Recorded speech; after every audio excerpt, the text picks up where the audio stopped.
My name is Mary Bay, and today I'd like to share with you our guidelines on how to write up a bio or an artist statement for the Maryland Pastel Society's Book of Artists. This is a book we assemble for each of our exhibitions.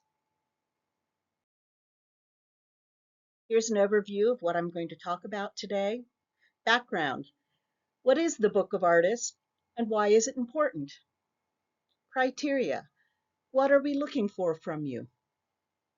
Artist statement, bio, or CV. We're going to talk about each of those and give you an overview.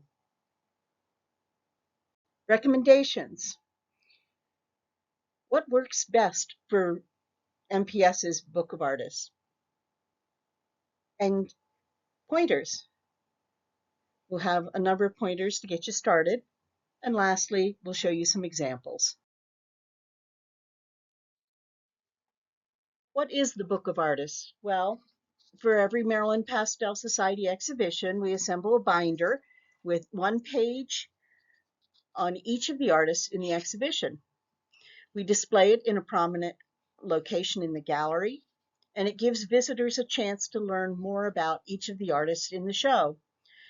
And it's basically a great opportunity to promote yourself as an artist. So what are we looking for? Here's a checklist. First, one page, one-sided, and ready to print. A PDF works best, but a Word document is fine. We want a neat page that features your name at the top. And your write-up should be well written and concise. Be sure to use a font that is easy to read. Use one that's a minimum of 11 points. You choose the writing style. It can be an artist statement or a biography. And don't forget to include your web page or your social media handle if you use Instagram. QR code, that's really great because it allows visitors to get right to your site while they're still in the gallery. Alrighty. You're thinking that you don't know what to do and how to get started, where to begin. That's what we're going to talk about today.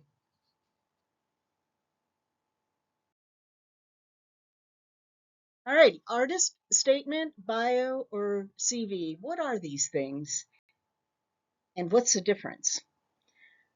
Well, if you've written a resume, that's kind of what we're doing here. But each of these is different, and we're going to give you an overview. This is not a master's class on how to write each of these and exactly what you must include. Uh, this is an overview, and we're going to give you some examples. But we've included links on each of these slides so you can go follow up. But just do some searches on the internet. Try going to the library, look for material about professional development, and you'll be well on your way. The artist statement. The artist statement is written in the first person, and it focuses on your art. And here are some things you might include in your artist statement. The current direction of your work, why people should look at your art, and how people can interpret your art. The artist biography. The bio is about you, and it is written in the third person. Things that you might want to include in your artist bio are your art style, the driving force behind your art, main achievements, teachers with whom you've studied, artists and artworks that inspire you. The curriculum vitae, the CV, the Latin term means course of life. Consider it a full outline of your career accomplishments. A CV is typically 2 to 3 pages, sometimes longer, and it contains a lot of detail. Things that you would include in a CV details highlighting your professional and academic history, work experience, achievements, awards, scholarships or grants that you've earned, coursework, research projects, and publications of your work. Pat yourself on the back if you've already concluded that a CV is not what we're looking for. So what are we looking for? Well, we recommend that you use the artist statement or the biographical format. If you want to combine features of the artist statement and a bio, that's okay, as long as you meet the MPS criteria presented earlier in this presentation. If you choose to include CV type information in your write-up, be careful how you do it. Be judicious. Too much detail will overwhelm the reader. It'll clutter the page, and often they'll just flip over to the next page. Take care not to mix up your voice. If you choose to write an artist statement, use the first person. If you write a bio, use the third person. Is there a way you can mix it up? Well, yes, there is. And we'll show you an example of that. Pointers. If you've never done this before, don't get frustrated. The first one is hard. But like I said, you can search the internet or go to the library. You will find a lot of material out there. So just be patient and just get started. See how other artists approach the challenge. Look at web pages of artists whom you respect. Many of them include a bio and an artist statement. Be sure to be truthful about yourself. This reflects you, not someone else. It's really important that it's in your voice. Don't copy someone else's bio or someone else's artist statement. It's you, and that's what it should reflect. Practice. Try writing both an artist statement and a biography.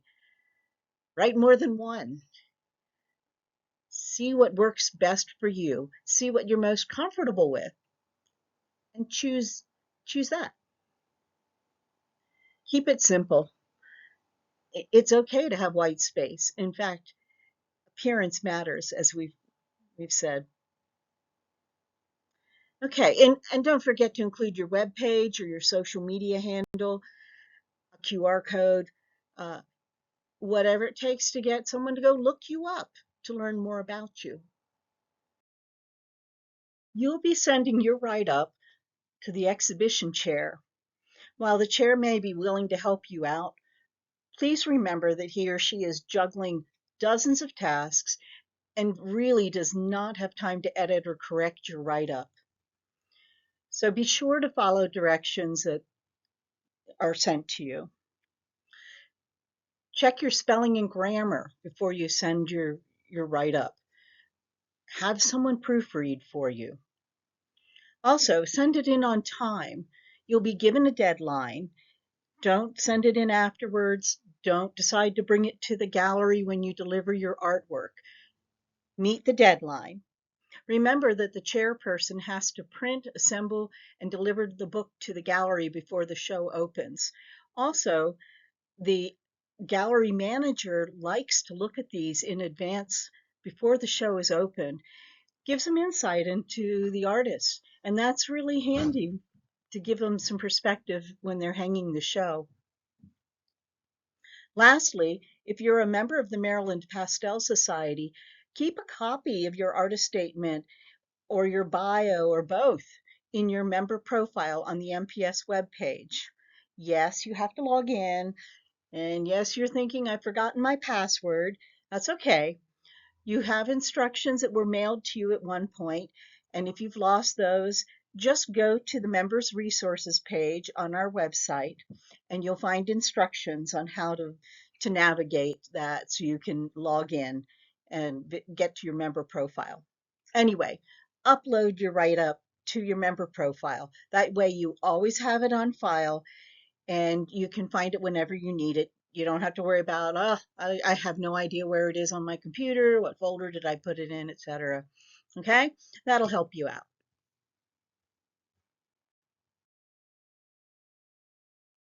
We're going to look at some examples. Each one is different.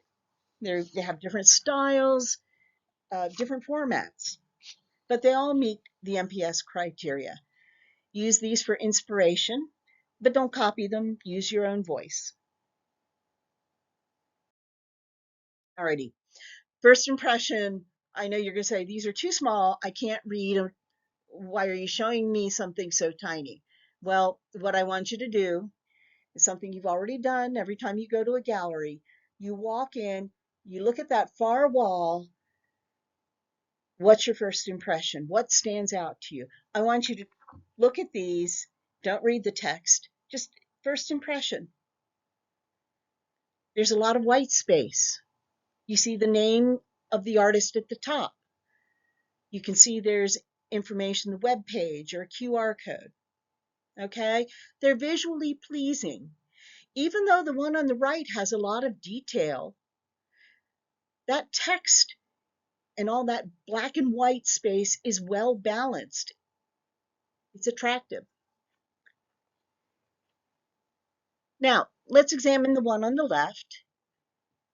It's an artist statement. It is written in the first person. It follows our format guidelines, name at the top, and it also has the website. Short and sweet, concise. Now you compare it to the biography, which has more detail, but still the name is at the top. There's a web page, there's a QR code. There's a lot of information about the artist and her her journey through art. So these are great examples for you. I consider these two to be hybrids. On the left, you'll see that this is written in the first person, so it is an artist statement, but it's more detailed than the first example we looked at. And it actually has some biographical information in it. And that's great. That's perfectly fine. You see the name at the top and a QR code and a website. So someone looking at this can quickly learn more about the artist. She also included an image of the piece of art that was in the show. That's really cool because someone who has just walked through the gallery saw that painting, now they're flipping through the book and they go, oh, I just saw that. I want to know more about that artist. And they're going to stop and read. Now, the example on the right, again, a hybrid. Now, in this one, it has both an artist statement and biographical data. The artist statement is distinguished by italics, and it's short, it's in the first person. But below that is biographical data written in the third person. So you can mix it up and you can still manage your white space. Again, name at the top and then some information to get you to the website. I love this one on the left. I think it's the shortest I've ever seen in one of our bio books, but it's really impactful. It's heartfelt and it grabs your attention. Again, name at the top and a website. On the left, on the right, this one is very similar to the one we saw in the last slide. However, I want to point out that this artist talked about different organizations that are in the area where this current exhibit was, that this piece of art was in. So she knew her audience. She looked at her audience and said, I'm going to talk about my regional art affiliations. And she lists pieces of art that she has had in shows in that region. And that's a really smart move because people are going to be visiting who know these galleries and they know these organizations. So that's a really good approach. So that's 6 examples, and I hope you take a look at them in more detail when you go through these slides after this is done. Use these for inspiration, give you ideas. And there might be some things in them you don't like, and that's okay. You're going to follow your own style, your own preferences. In summary, we've talked about the Maryland Pastel Society Book of Artists, what it is and why it matters. We've given you a checklist with criteria. You can use that to go over what you've written and see, did I press all the buttons? Did I get everything that I'm supposed to touch on?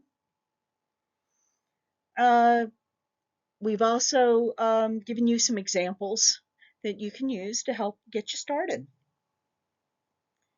Now, these slides will be available on the Maryland Pastel Society website.